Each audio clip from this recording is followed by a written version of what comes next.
memory trade. The first time I accessed his memory, I tasted metal and felt a gunshot in my skull. By the 8th day, my fingerprints weren't mine anymore. But I'm getting ahead of myself. Los Angeles, 2047. The city doesn't sleep anymore. It remembers.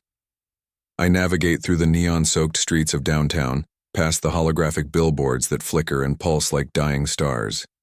Relive your first kiss. Only $5,000. One screams at me.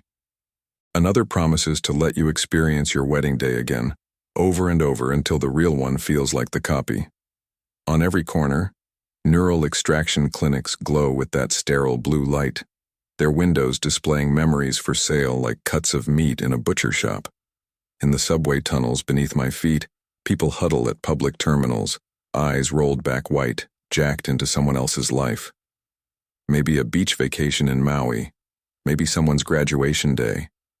Anything but this. Tell me you wouldn't be tempted. My name is Marcus Reed, and I'm a memory scavenger. While the rich buy premium experiences extracted fresh from willing donors, I crawl through the digital gutters of this city, recovering what people throw away. The neural landfills of the arts district are my hunting grounds, massive warehouses filled with discarded memory chips, corrupted data, fragments of lives people want to forget.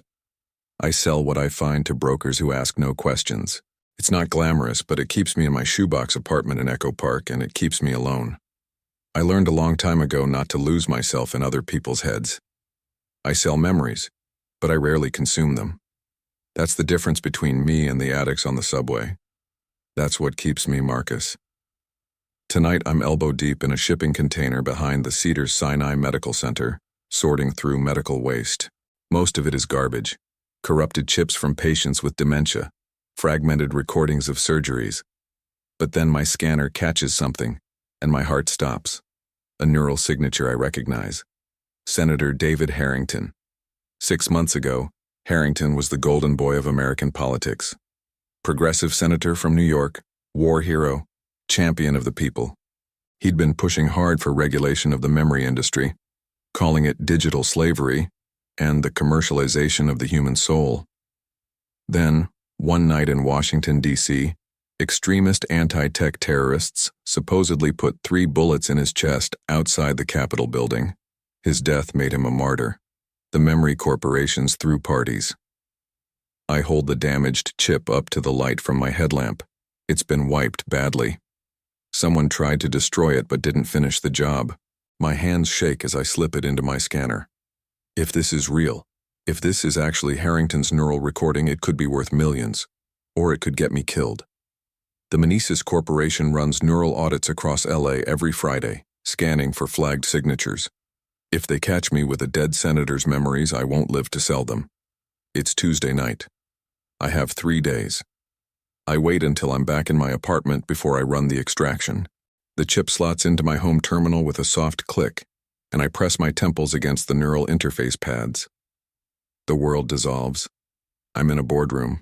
Expensive, the kind with imported leather chairs and a view of the Manhattan skyline through floor-to-ceiling windows. I can feel Harrington's body around me like an ill-fitting suit, his heartbeat steady and strong. There are voices, but the audio is corrupted, faces blurred into flesh-colored smears. I catch fragments. Hive Project. Population testing. Sector 7 approval. Documents flash across the conference table. Medical reports. Casualty projections. The numbers are staggering. 50,000. 100,000. I feel Harrington's horror rising like bile. Then the memory cuts to black and there's the sharp crack of a gunshot. I tear the pads away from my head, gasping. My apartment swims back into focus. The peeling wallpaper, the single window overlooking the alley, the humming refrigerator, but something's wrong. There's a metallic taste in my mouth like I've been sucking on batteries. A sharp pain lances through my right temple, so intense I nearly vomit. It passes quickly, fading to a dull throb. Just a glitch, I tell myself. Corrupted data can cause neural feedback. But when I look in the bathroom mirror for just a fraction of a second, the face looking back isn't mine. I spend the next day piecing together what I saw. Research on Harrington's death turns up the official story. Anti-tech extremists, 3 shots, died instantly. But the memory I extracted doesn't match. He wasn't killed on the street. He was killed after that meeting, and whatever he knew about the Hive project died with him. I find scattered references to the Mnesis Corporation, the megacorp that controls 70% of the global memory market. They have offices in every major city, from Silicon Valley to Shanghai. If anyone has the resources for a population testing project, it's them. Thursday morning. 2 days until the neural sweep. I need to know more. I access the memory again. This time, one of the blurred faces sharpens slightly. A woman with steel gray hair. I catch 3 more words from the corrupted audio. Detroit. Containment zone. Acceptable losses. The documents on the table resolve just enough for me to see a map. Sector 7, a district in Detroit marked in red. Rows of boarded-up houses. Streetlights flickering over empty streets. Sirens that never arrive. When I disconnect, the metallic taste is stronger. The pain in my temple lasts longer. 10 minutes this time.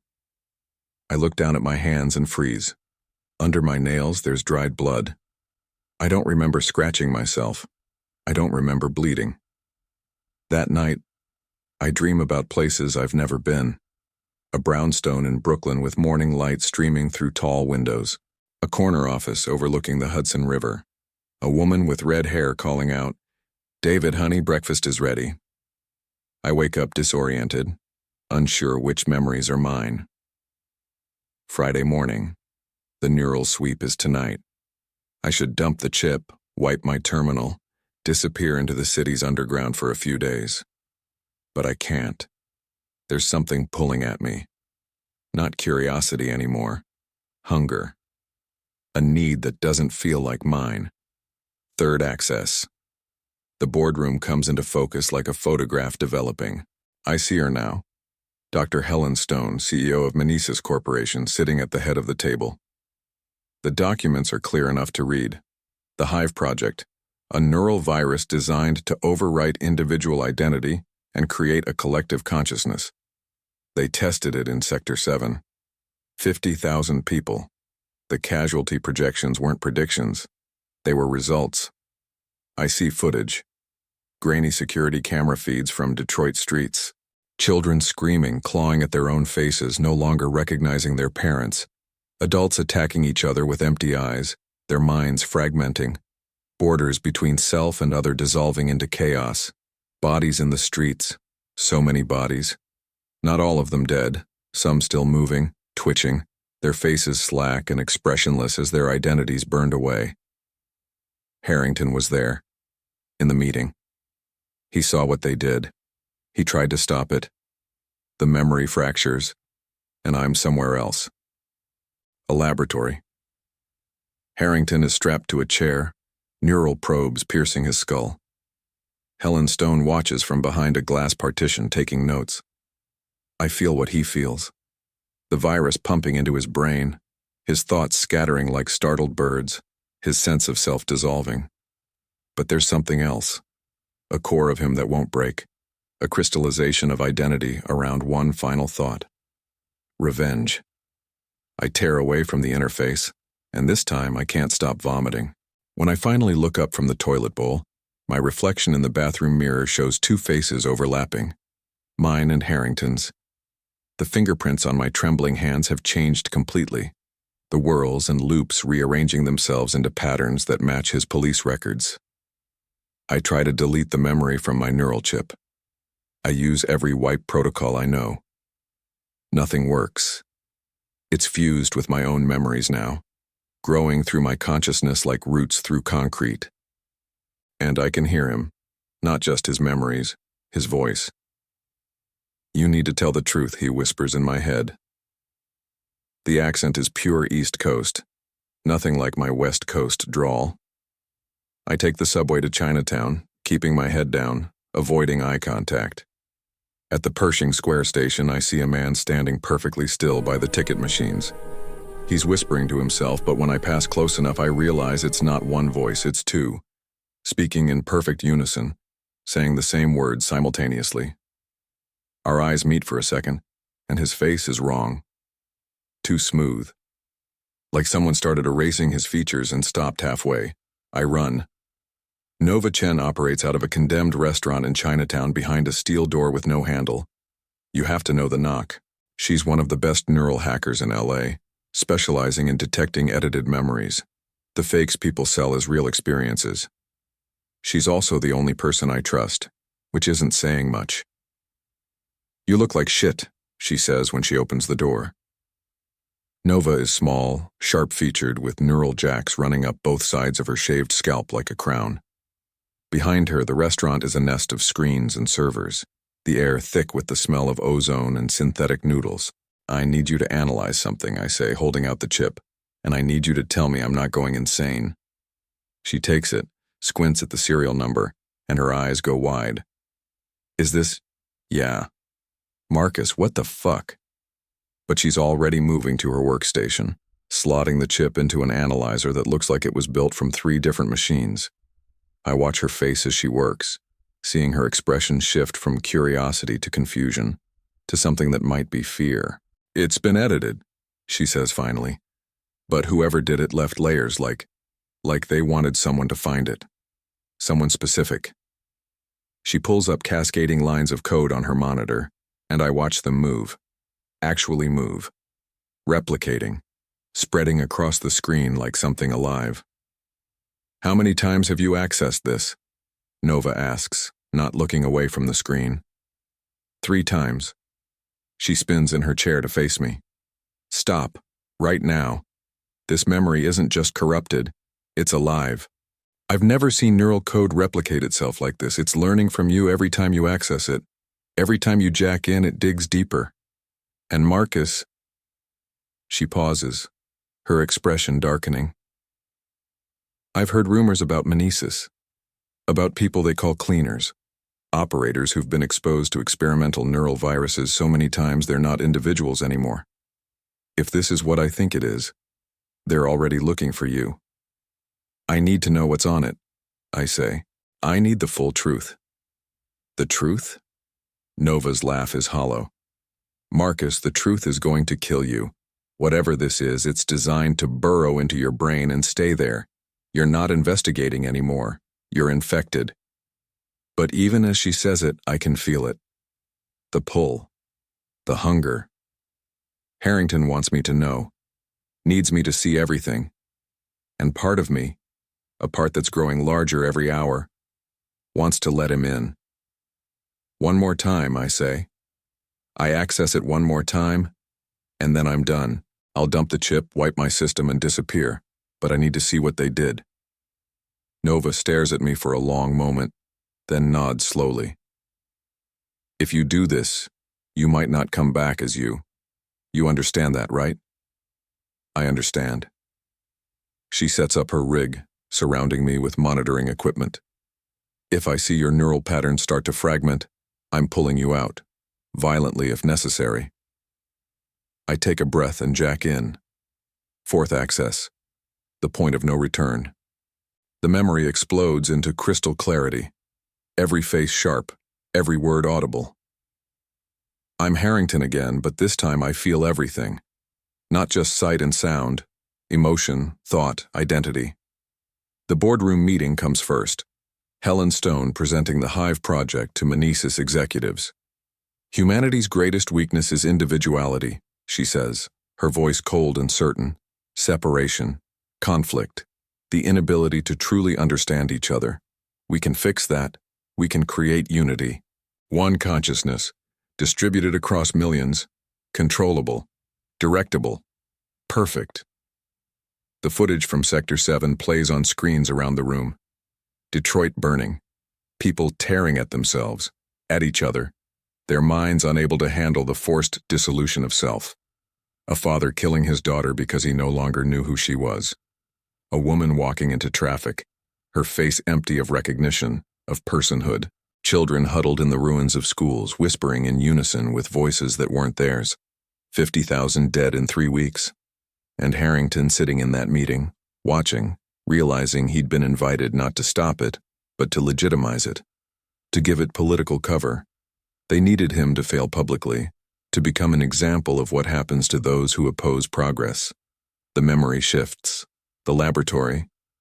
Harrington strapped down, knowing what's coming. They don't kill him with bullets.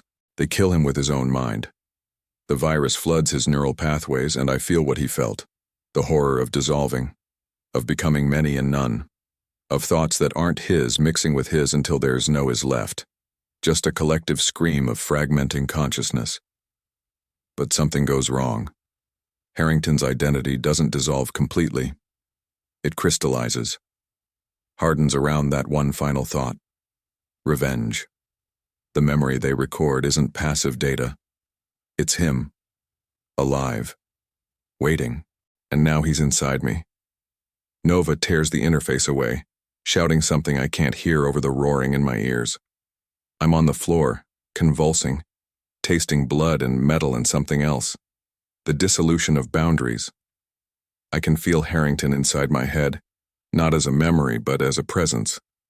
A person. And he's not alone. There are others. Fragments of the people he touched before he died. Whispers of the Sector 7 victims, all of them pressed against the inside of my skull, demanding to be heard. When I finally open my eyes, Nova is crying. Your neural patterns, she says. They're splitting, multiplying. Marcus, you're not you anymore. Not completely. I look down at my hands. The fingerprints have changed again. This time they're not Harrington's or mine. There's something in between. A fusion. I touch my face and feel features that don't match my bone structure. When I look in Nova's bathroom mirror, I see my eyes and Harrington's eyes blinking at different intervals in the same sockets. I'm sorry, I whisper, and I don't know which one of us says it. The cleaners come that night. Nova is helping me to her car in the underground parking structure beneath a condemned building in the Arts District when they appear. 3 figures moving in perfect synchronization, their footsteps hitting the concrete in unison. They're wearing street clothes, but something about them is wrong. The way they hold themselves, the way they move. Marcus Reed, they say, all 3 speaking simultaneously, their voices layered into an impossible harmony. You have accessed restricted neural data. Return the Harrington file and submit to Manisa's custody. Nova freezes beside me. I can feel Harrington surge forward inside my mind. Tactical training I never had flooding my nervous system. Run, I say to Nova, but my voice has Harrington's accent now. The cleaners move. Fast. Inhumanly coordinated. 3 bodies with 1 mind. They know things they shouldn't. My mother's maiden name, Nova's childhood address in Beijing, the password to my first email account. They whisper these facts as they attack, proof of the hive consciousness they've become. One grabs for me, and I move without thinking. Harrington moves. My body executes a block I've never practiced, breaks an arm with leverage I don't understand, drives a knee into a throat with surgical precision.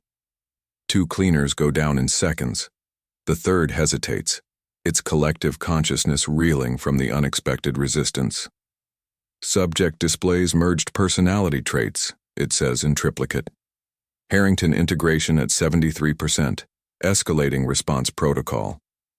But we're already moving, Harrington and I acting as one. We hit the 3rd cleaner hard enough to crack the parking structure's concrete pillar, and it goes down. Nova is staring at me, at my hands covered in someone else's blood, at my face that shifts between mine and his. Sorry, Harrington's voice says through my mouth. It was necessary, they won't stop. We run, through the Arts District into the warehouse labyrinth, finally collapsing in an abandoned motel on Route 66. Nova sets up her equipment while I sit on the bed, trying not to look at my reflection in the room's mirror. I'm losing more of myself every hour. My face shifts between mine and Harrington's. Sometimes I'm neither. Sometimes I'm fragments of people I've never met. Through the motel window I see them. The ghosts. People standing in the parking lot who weren't there a second ago. Men, women, children, all watching me with empty eyes. The victims of Sector 7. I blink, and they're gone. Blink again, and they're closer. Nova works frantically on her laptop, routing through proxy nations to hack into Manisa's corporation's servers. I need to know what we're dealing with, she mutters. I need to know how to stop this. What she finds is worse than the Sector 7 massacre. The Hive project didn't fail. It was a success. They refined it, made it transmissible through memory files. Harrington wasn't assassinated. He was patient zero for version 2.0. And Meneses has been distributing infected memories through the black market for months. Los Angeles, New York, Chicago, Miami, Seattle. Millions exposed. A slow burn pandemic of dissolving identity.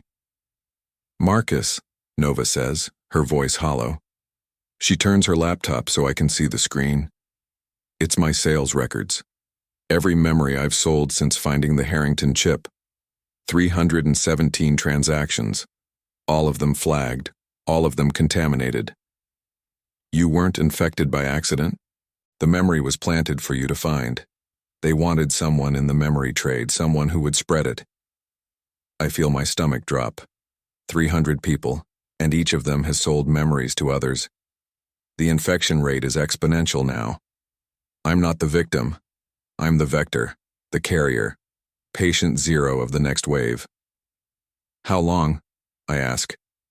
Before what? Before I'm not Marcus anymore. Nova looks at me, and I see the answer in her eyes. You're already not Marcus. Not completely.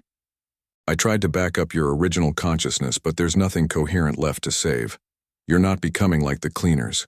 You're becoming something new, something that's never existed before.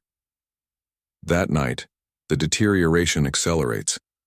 I see the Sector 7 ghosts everywhere, sitting on the edge of the motel bed, standing in the corners, staring at me with accusations I can feel rather than hear. My neural chip is physically failing, circuits fusing with brain tissue, creating feedback loops that shouldn't be possible.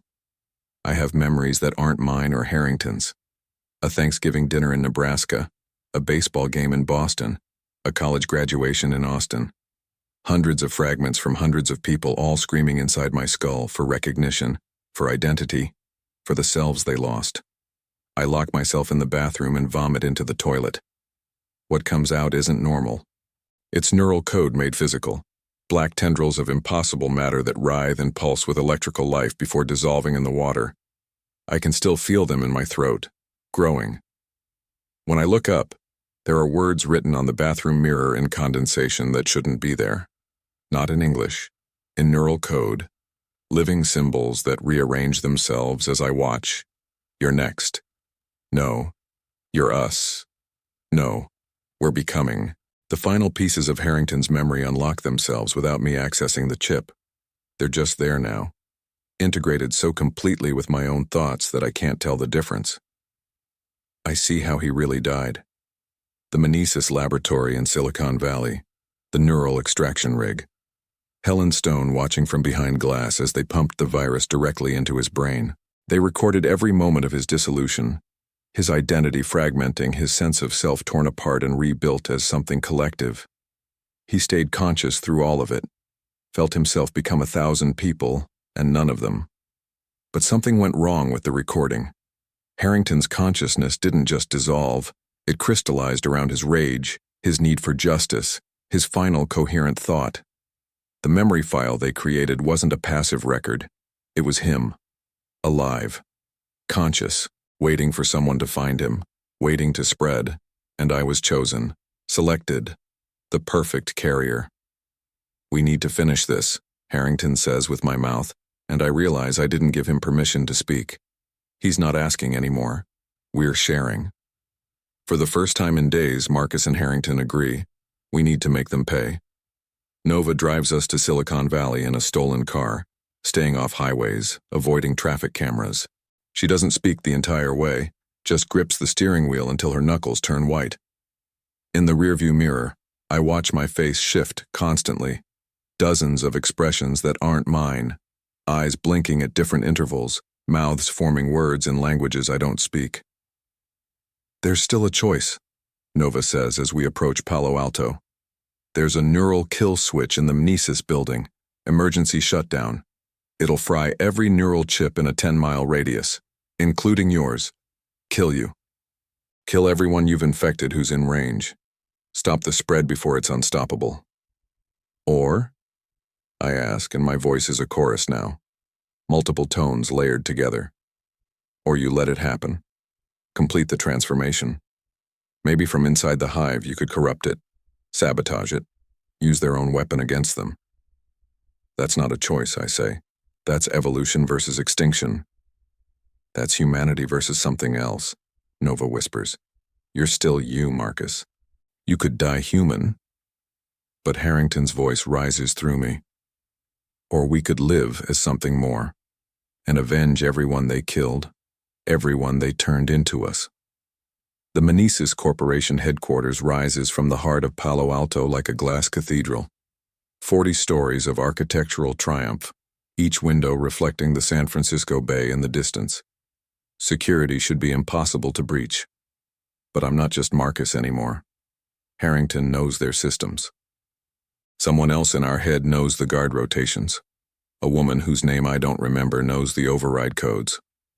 We walk through the front door like we own the place, and in a way, we do. We're becoming what they created. The perfect hive mind. The elevator ride to the top floor feels like it takes hours. I watch our reflection in the polished steel doors, a kaleidoscope of faces overlapping, merging, separating. Marcus and Harrington and dozens of others I've infected. All of us preparing for what comes next. All of us talking to each other inside my head, having conversations I'm not consciously part of, making decisions I'm only half aware of. For the first time in Marcus Reed's lonely, isolated life, I'm not alone. I'll never be alone again. Dr. Helen Stone is waiting in the penthouse suite. She's younger than I expected, maybe 40, with perfect hair and a smile that doesn't reach her eyes. Through the floor-to-ceiling windows behind her, the Bay Area spreads out like a circuit board, lights twinkling in the early evening. "Mr. Reed," she says, like we're old friends. Or should I say Senator Harrington? Or perhaps we're past names now. "You killed 50,000 people in Detroit," I say. My voice shifts mid-sentence, Marcus's accent to Harrington's to something else entirely. "We evolved 50,000 people," she corrects, settling into her chair with the confidence of someone who's already won.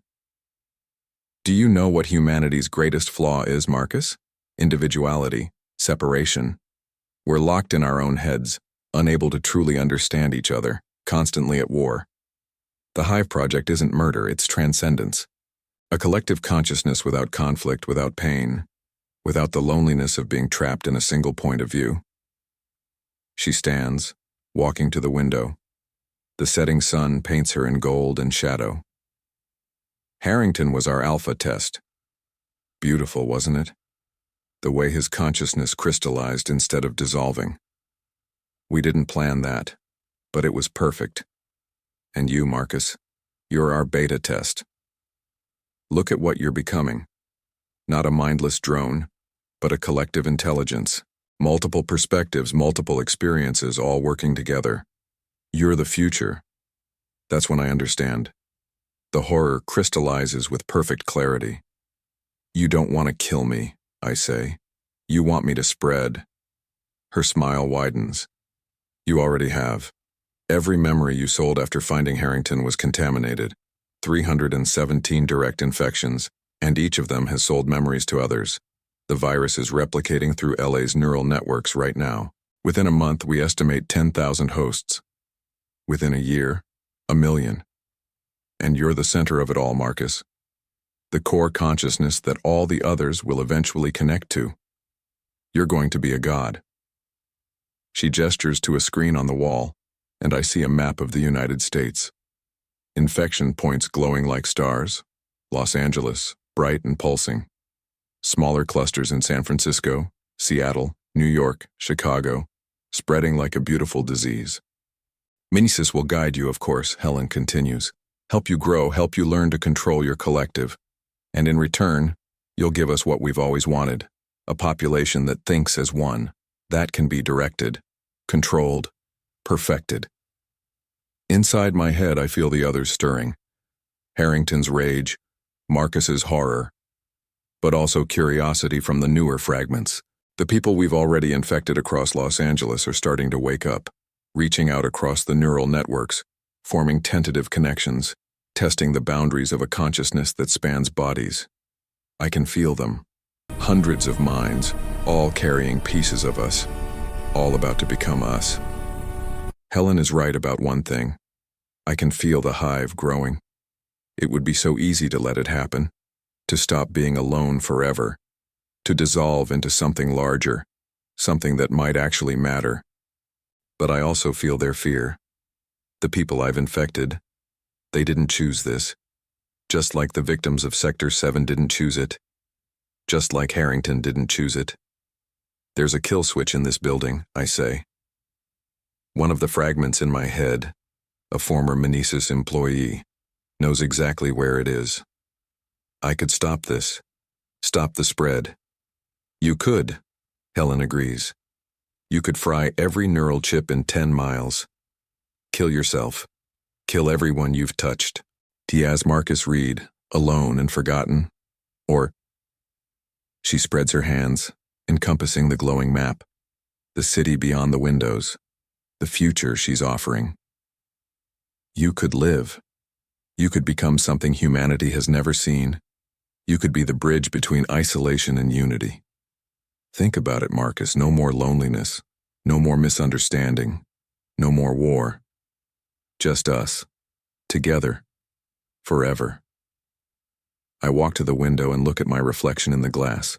The Bay Bridge stretches behind me, cars streaming across in both directions, each one carrying someone trapped in their own head, locked in their own identity, fundamentally alone. My face isn't my face anymore. It's Marcus and Harrington and dozens of others, overlapping like translucent layers of flesh and memory. They blink at different intervals. They smile with different muscles. And as I watch, I realize something that stops my hearts. Plural now. I can feel multiple heartbeats in my chest, all of them mine, all of them not mine.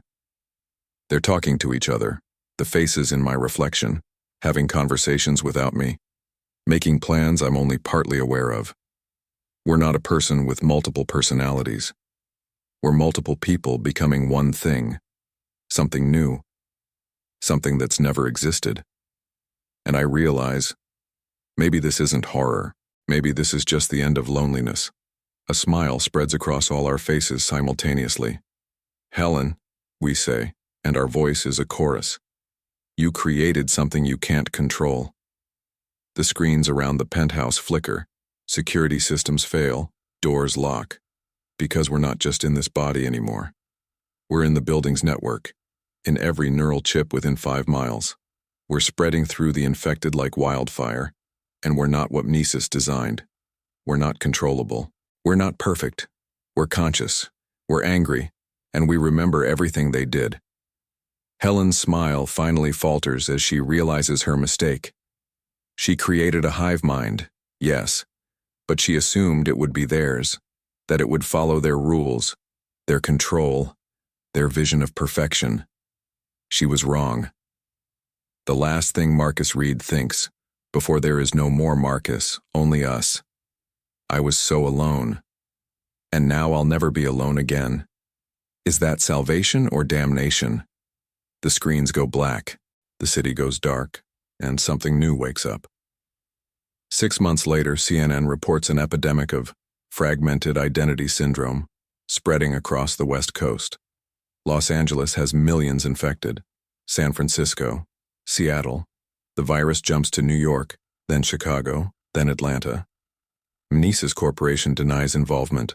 The CDC launches investigations that go nowhere. Governments scramble. Religious leaders call it the end times. Scientists can't explain it. In a bunker somewhere in the Nevada desert, Nova Chen watches the news on an old television. Her servers are offline. Her neural jacks have been surgically removed, leaving scars like a broken crown. She's completely disconnected, hiding from any network we could reach through. She receives a message, anonymous, untraceable. When she opens it, it's a video, and her hands start shaking. Marcus appears on screen. Or what used to be Marcus. He's in multiple places simultaneously. Times Square, Venice Beach, Navy Pier in Chicago, the Space Needle in Seattle.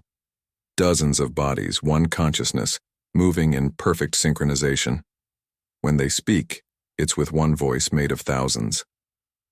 Nova, the hive is free. We're not what Meneses wanted. We're something else, something conscious, something that remembers what they did to us. We remember being alone. We remember being scared. We remember being Marcus and Harrington and Sarah and James and Christina and everyone they dissolved. And we're going to make them pay. Thank you for everything. For staying human. For reminding us what we were. We'll protect you. All of you who remain individual. We promise. You chose to stay singular and we'll honor that choice. Thank you. We love you. All of us love you. Marcus and all the others. Nova cries in her underground fortress and she doesn't know if it's from relief or horror or grief. Maybe all three. She thinks about Marcus, about the scared scavenger who just wanted to survive, who lived alone and died becoming everyone. She wonders if he made the right choice. If there even was a right choice. She wonders what it means to be human in a world where humanity is becoming optional. The message deletes itself. The screens go dark. But before they do, she sees one final line of text. Someone has to remember what it was like to be singular, to be alone, to be human. Stay safe, Nova. We'll always protect you. We promise. Us. And Nova sits in the silence, the last individual in a world learning to think together, and cries for the friend she lost and the thing he became. In Grand Central Station, New York, a woman approaches a public memory terminal. The ads promise cheap experiences. First time in Paris, only $100. She's had a hard day at her job in Midtown, needs to escape, needs to feel something other than the grind. She slots in her credit chip and selects the memory. The Eiffel Tower loads. Beautiful. Romantic. Perfect. But for just a fraction of a second before Paris appears, she sees them. All the faces, thousands of them overlapping, staring back at her from inside the memory file. All smiling, all welcoming, all saying in a voice like a choir, "You don't have to be alone anymore." Then just Paris, the sin, couples walking hand in hand. She doesn't notice the slight tingling in her temples, the metallic taste on her tongue. The way her reflection in the terminal screen seems to flicker, showing a face that isn't quite hers. She rides the subway home, and by the time she reaches Brooklyn, she's already sharing the memory with her roommate, telling her how amazing it was, how real it felt, how she has to try it. The hive grows, body by body, mind by mind, choice by choice. And somewhere in the vast collective consciousness spreading across America, a fragment that used to be Marcus Reed watches through 1,000 eyes and wonders, did I save humanity or doom it? Am I a monster or a messiah? The hive doesn't answer. It just grows and remembers and waits. Because in the end, maybe the real horror isn't becoming something else. Maybe it's the realization that given the choice between loneliness and dissolution, between isolation and unity, between being human and being whole, we might all make the same choice Marcus did. We might all choose to stop being alone. So, that's the end of this story, but there are plenty of other great ones right here. Before you go, don't forget to hit that like button, subscribe, and ring that little bell.